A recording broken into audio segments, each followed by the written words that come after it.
Assalamualaikum warahmatullahi wabarakatuh. Selamat siang semuanya.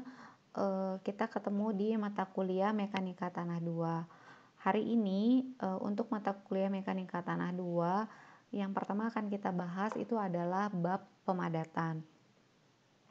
Jadi untuk pemadatan sendiri itu kenapa sih kita harus mempelajari terkait pemadatan tanah atau soil compaction?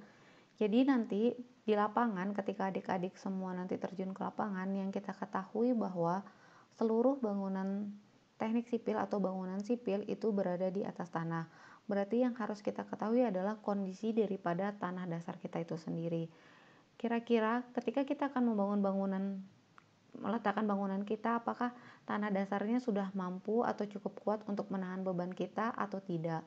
Kalau misalnya dia kurang kuat untuk menahan beban kita, maka apakah dia membutuhkan treatment khusus supaya mampu untuk menahan beban kita tersebut. Nah, salah satu treatment khususnya itu adalah soil compaction. Kapan soil compaction bisa kita lakukan di lapangan? Itu bisa untuk pekerjaan jalan, jembatan, terus untuk bendungan, dan juga untuk pekerjaan gedung. Jadi untuk lebih mudahnya atau lebih jelasnya, kita akan membahas di bab ini. Jadi bab pemadatan itu yang pertama yang kita akan bahas itu adalah pendahuluan, yang kedua adalah uji pemadatan, yang ketiga adalah faktor yang mempengaruhi kepadatan tanah, yang keempat adalah sifat tanah lempung yang dipadatkan, yang kelima alat-alat pemadatan dan prosedur pemadatan nanti di lapangan, dan yang terakhir itu adalah California Bearing Ratio atau CBR. Pertama-tama, untuk pemadatan kita harus mengetahui dulu apa sih definisi dari pemadatan itu sendiri. Jadi pemadatan itu adalah bertambahnya berat volume kering oleh beban dinamis. Terus pemadatan itu sendiri adalah salah satu usaha perbaikan tanah secara mekanis untuk meningkatkan kekuatan daya dukung tanah. Jadi dari dua statement tadi itu yang harus kita highlight itu adalah bertambahnya berat volume kering akibat beban dinamis, yang mana itu adalah merupakan salah satu usaha perbaikan tanah secara mekanis yang berfungsi untuk meningkatkan kekuatan atau daya dukung tanah itu sendiri. Bagaimana prinsip pemadatan? Jadi prinsip pemadatan yang pertama itu adalah tingkat kepadatan suatu tanah itu kita ukur berdasarkan daripada berat volume keringnya, atau simbolnya adalah gamma D, gamma dry. Selanjutnya itu adalah berat volume kering itu tidak akan berubah oleh kenaikan kadar air, dan kadar air di mana kepadatan maksimum dicapai oleh suatu jenis tanah itu nanti akan kita namakan sebagai kadar air optimum atau optimum water content. Selanjutnya, prinsip pemadatan. Jadi kalau misalnya kita punya suatu benda uji, jadi tanah itu kan terdiri atas butiran-butiran tanah, dan dari butiran satu ke butiran yang lain itu dia akan terdapat rongga-rongganya. Untuk melakukan prinsip pemadatan, jadi tanah itu nanti kita akan campur dengan air. Nah, ketika kita mencampur itu nanti campuran tanah dan air itu akan kita berikan yang namanya energi pemadatan. Akibat dari adanya energi ini, maka nanti ruang-ruang rongga-rongga yang tadi ada di antara butiran tanah itu akan semakin kecil, dan butiran tanah tadi akan semakin rapat, sehingga nanti tanah kita akan semakin padat. Tujuan pemadatan itu sendiri apa sih? Yang pertama, tujuannya adalah untuk meningkatkan kuat geser tanah. Karena kuat geser tanah meningkat, maka otomatis daya dukung tanah juga akan meningkat. Terus yang ketiga, itu kalau untuk di stabilitas lereng, itu dia akan meningkatkan stabilitas lereng kita, talut dan timbunan.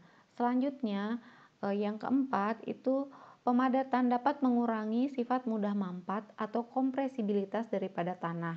Yang kelima, pemadatan juga dapat mengurangi permeabilitas tanah. Yang keenam, mengurangi perubahan volume akibat dari adanya perubahan kadar air dan beberapa tujuan pemadatan lainnya. Pengujian pemadatan di laboratorium. Jadi, uji pemadatan itu bisa kita lakukan di laboratorium, bisa juga di lapangan. Yang pertama akan kita bahas ini adalah pengujian pemadatan di laboratorium. Pemadatan di laboratorium itu kita menggunakan bantuan alat, jadi alatnya seperti yang ada di gambar slide tersebut. Di laboratorium kita melakukan uji percobaan itu ada 2 standar. Jadi yang pertama adalah pemadatan menggunakan proktor standar dan yang kedua menggunakan proktor modify.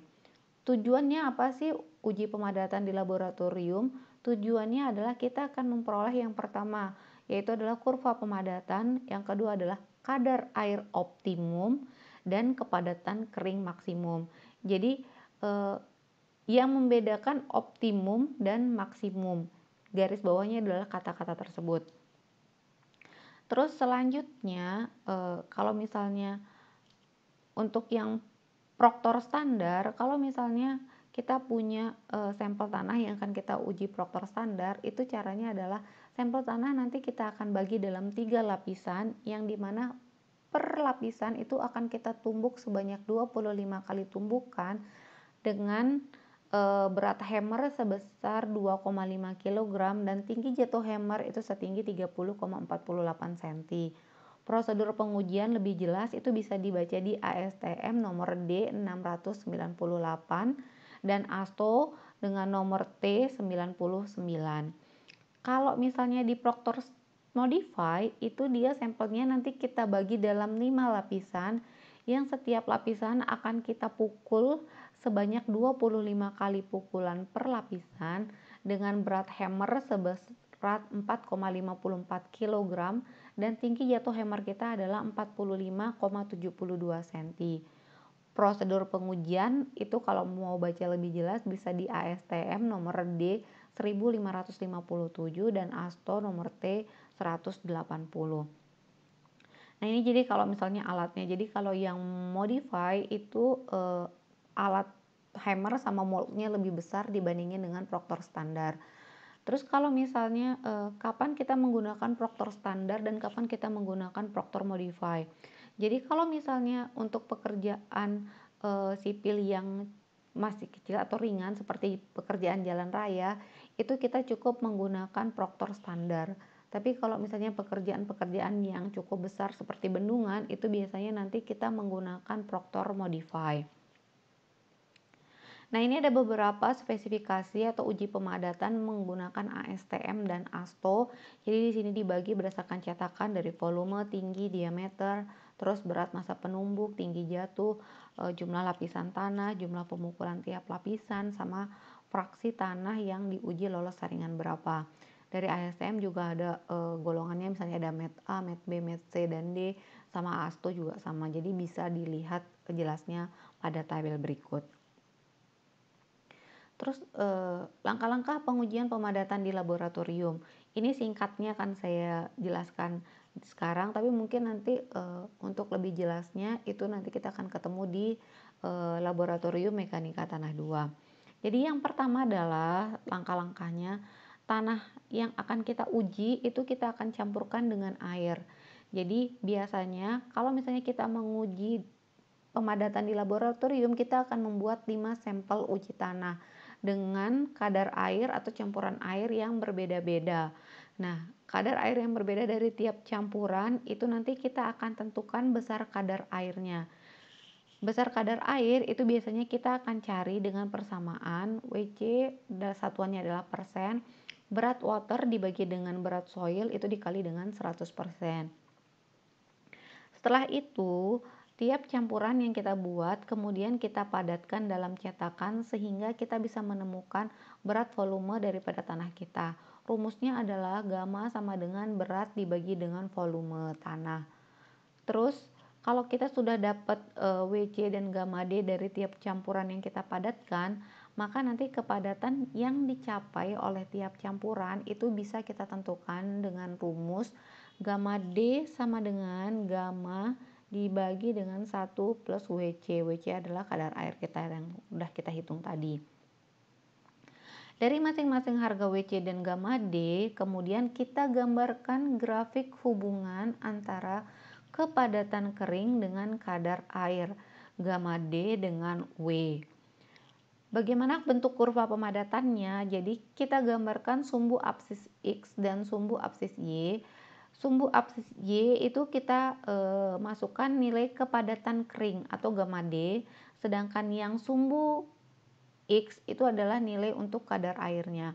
Kalau sudah tadi dari kelima sampel tersebut kita plotkan, nah akan didapatkan bentuk daripada kurva pemadatan kita adalah bentuknya sebagai berikut. Kalau sudah, kita mulai tarik garis horizontal yang ada di puncak daripada kurva kita tadi. Kita tarik ke sebelah sumbu Y, maka itu kita dapatkan adalah gamma D max atau kepadatan kering maksimumnya.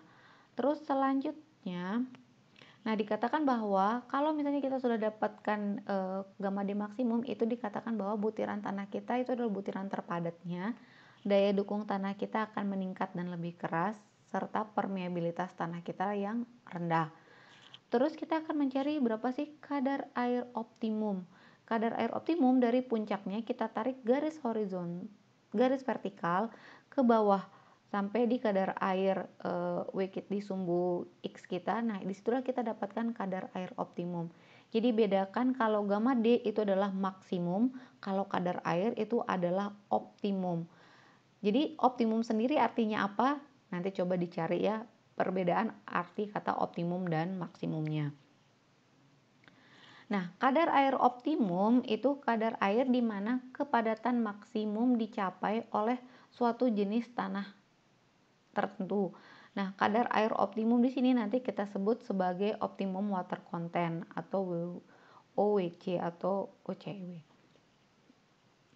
Selanjutnya, jadi ada beberapa bentuk kurva pemadatan Proctor standar dan Proctor modify. Kalau misalnya kita lihat dari grafik tersebut, jadi kalau misalnya yang Proctor standar itu nilai gamma D-nya pasti lebih kecil daripada yang Proctor modify.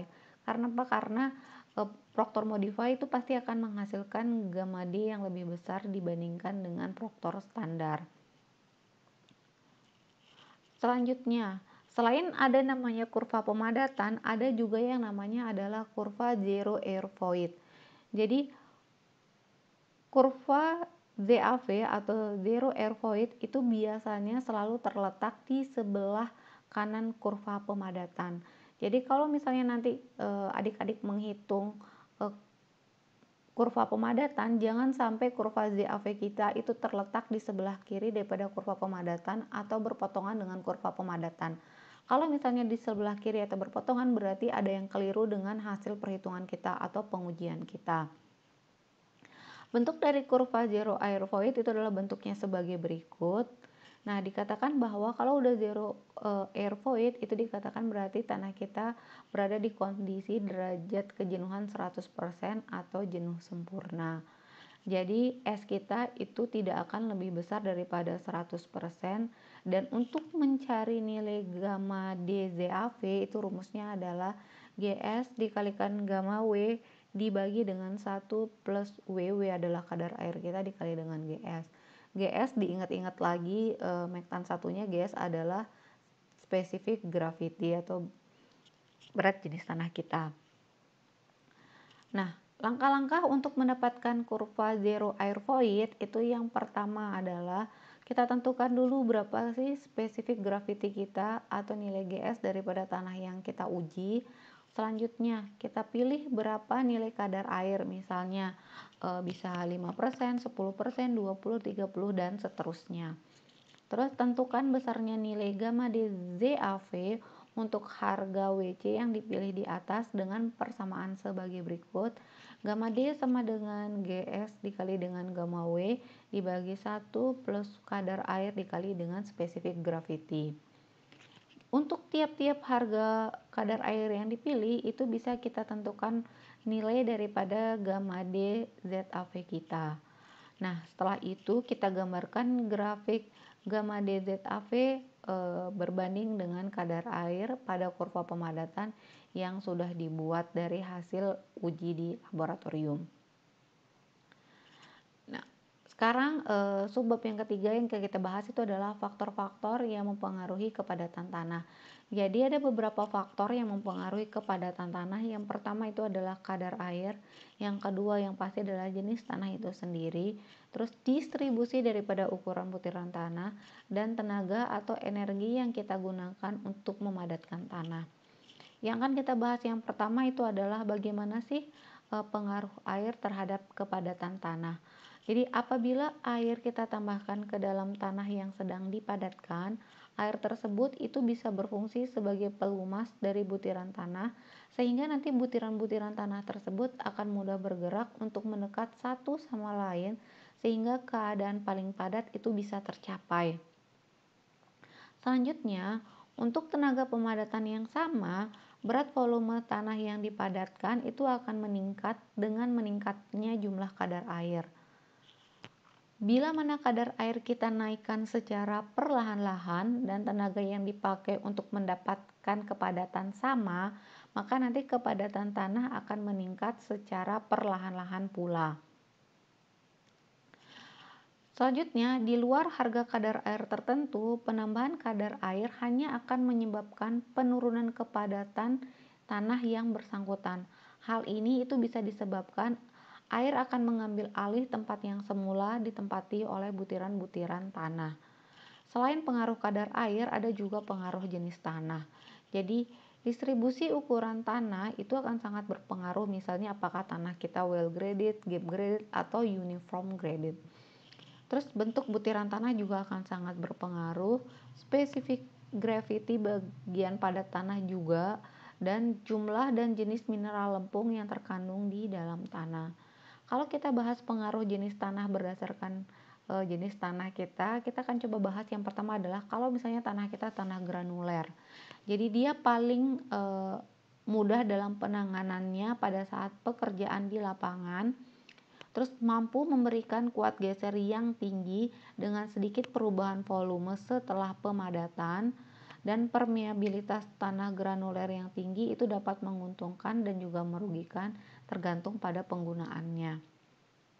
Kalau tanah lanau yang dipadatkan umumnya akan stabil dan mampu memberikan kuat geser yang cukup dan sedikit kecenderungan mengalami perubahan volume. Tanah lanau itu akan sulit dipadatkan dalam keadaan basah karena dia akan memiliki permeabilitas yang rendah. Terus selanjutnya itu adalah tanah lempung. Jadi tanah lempung yang dipadatkan dengan cara yang benar itu akan memberikan nilai kuat geser yang tinggi. Selanjutnya, stabilitas terhadap sifat kembang susut itu akan tergantung daripada jenis kandungan mineral lempungnya.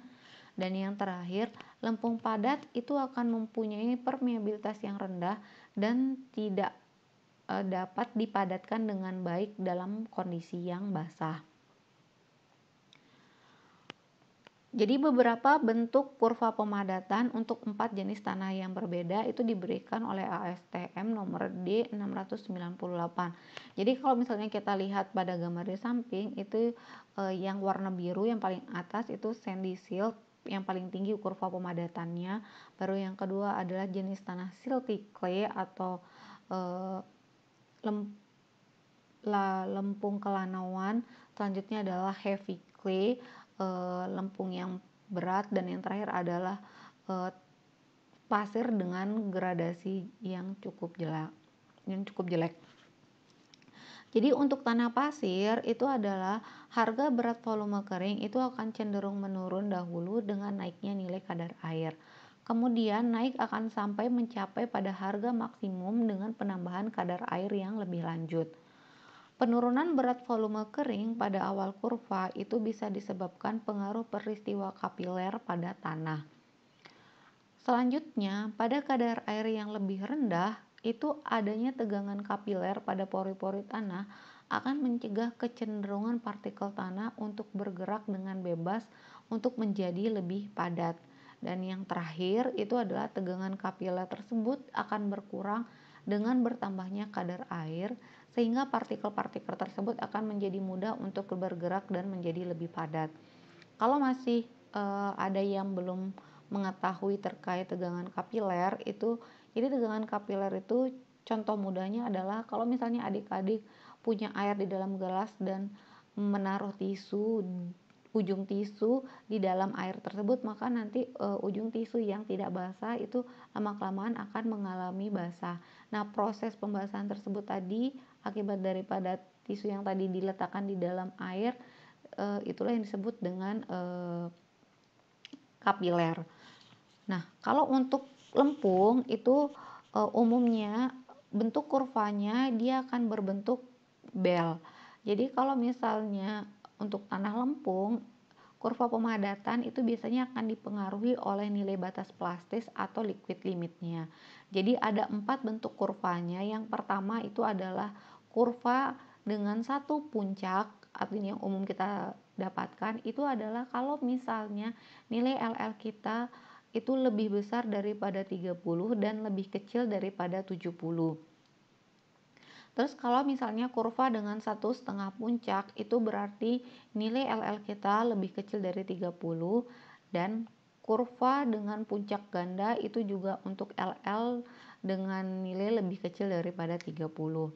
Kalau untuk nilai LL lebih besar daripada 70 itu adalah kurva tidak mempunyai puncak atau tipe ganjil. Nah, gambarnya adalah sebagai berikut. Selanjutnya, selain jenis tanah, itu ada juga pengaruh energi pemadatan. Bila energi pemadatan bertambah, maka harga berat volume kering maksimum hasil pemadatan juga akan bertambah. Bila energi pemadatan bertambah, maka harga kadar air optimum juga akan berkurang dan tingkat kepadatan tanah tidak akan langsung sebanding atau proporsional dengan usaha pemadatan tanah. Jadi gampangnya adalah kalau misalnya energi pemadatan yang saya gunakan atau nanti akan berbeda dengan energi pemadatan yang adik-adik berikan. Jadi kalau misalnya di laboratorium itu umumnya kalau nguji itu cukup satu orang saja karena dikhawatirkan nanti energi yang kita berikan berbeda-beda. Cuman kalau misalnya untuk pembelajaran itu biasanya sih digilir saja karena biar semuanya dapat untuk merasakannya.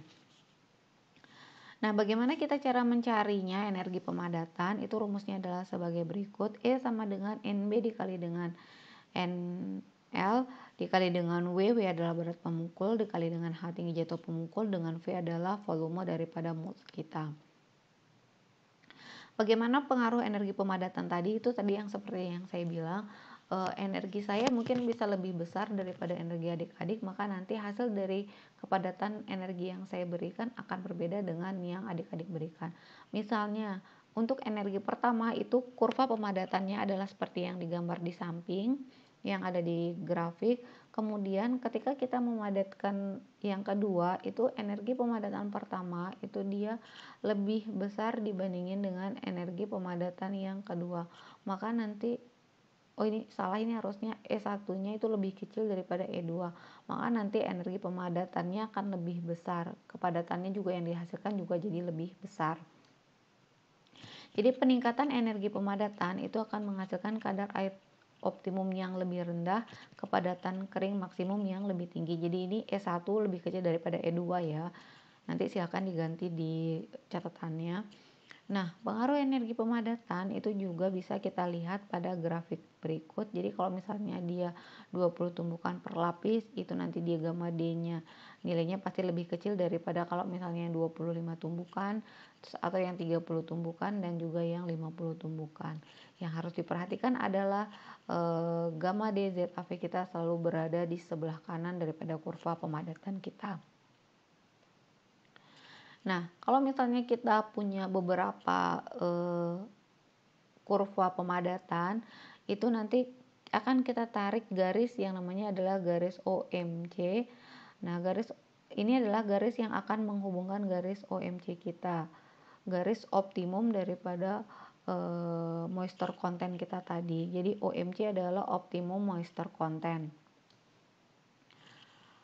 Dikatakan bahwa semakin tinggi kadar air dan energi pemadatan yang kita berikan, maka partikel tanah kita akan semakin lebih padat. Contoh gambarnya adalah sebagai berikut kurva pemadatan. Jadi pada kadar air yang pertama di titik A itu butiran-butiran tanah kita itu bentuknya masih tidak beraturan, eee, dengan menambahnya energi dan kadar air di titik yang B, itu butiran-butiran kita akan semakin rapi bentuknya dan padat, dan begitu juga yang di C. Nah, ini adalah kalau misalnya kita melakukan pemadatan. Kalau misalnya ada dua energi, jadi yang garis pertama itu adalah kalau energi yang kita berikan pemadatannya itu lebih rendah dibandingkan dengan garis yang kedua. Nah, garis yang kedua ini ya, kurva pemadatan yang kedua itu energi pemadatannya dia lebih tinggi, maka gamma D-nya nanti juga dia akan lebih tinggi. Kalau kita lihat, jadi yang di titik A sama di titik E itu butiran tanahnya di titik E butiran tanahnya akan lebih rapat dibanding titik A karena tadi energi yang kita berikan semakin lebih besar. Begitu juga yang di titik C sama di titik D. Kalau misalnya kita perhatikan bahwa nanti ke arah yang C itu partikel tanah kita lebih dispersed, dan yang ke arah E juga sama.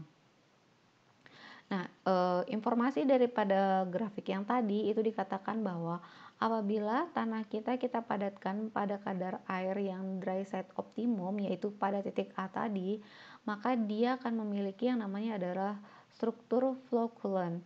Struktur ini itu akan terjadi karena rendahnya kadar air, difusi double di sekeliling butiran tanah itu tidak dapat berkembang sepenuhnya, sehingga akan terjadi gaya tolak-menolak antara butiran tanah. Nah, gaya tolak-menolaknya ini nanti akan menghasilkan gaya tolak yang kecil. Hal ini akan menghasilkan keadaan di mana susunan partikelnya tadi akan lebih acak dan kepadatannya akan lebih rendah. Selanjutnya, jika kadar air untuk pemadatan kita naikkan seperti yang ditunjukkan oleh titik B, maka lapisan daripada difusi double layer di sekeliling partikel itu akan bertambah, sehingga akan menyebabkan terjadinya derajat flokulasi berkurang dan kepadatannya akan bertambah. Kalau yang peningkatan dari kadar air yang berkelanjutan dari B ke C itu akan memperluas double layer. Hal ini itu akan menyebabkan penambahan gaya antar partikel dan menghasilkan susunan partikel yang akan kita sebut sebagai disperse. Tetapi kepadatan tanahnya akan menjadi berkurang karena penambahan air akan mengurangi konsentrasi dari butiran per satuan volume. Apabila tenaga yang kita pakai untuk mendapatkan pemadatan lebih besar, maka kondisi daripada disperse kita itu akan dicapai oleh butiran tanah lempung pada kadar air yang lebih rendah. Nah, keadaan ini itu akan memberikan kepada tanah yang lebih tinggi karena susunan butirannya tadi akan saling berdekatan satu sama lainnya. Nanti kita bandingkan tadi adalah titik A dan titik E. Nah, inilah sifat-sifat tanah lempung yang kita padatkan. Mungkin untuk lebih mudahnya kita coba masuk di contoh soal. Jadi, kalau misalnya kita punya nih data-data dari hasil pemadatan di laboratorium sebagai berikut.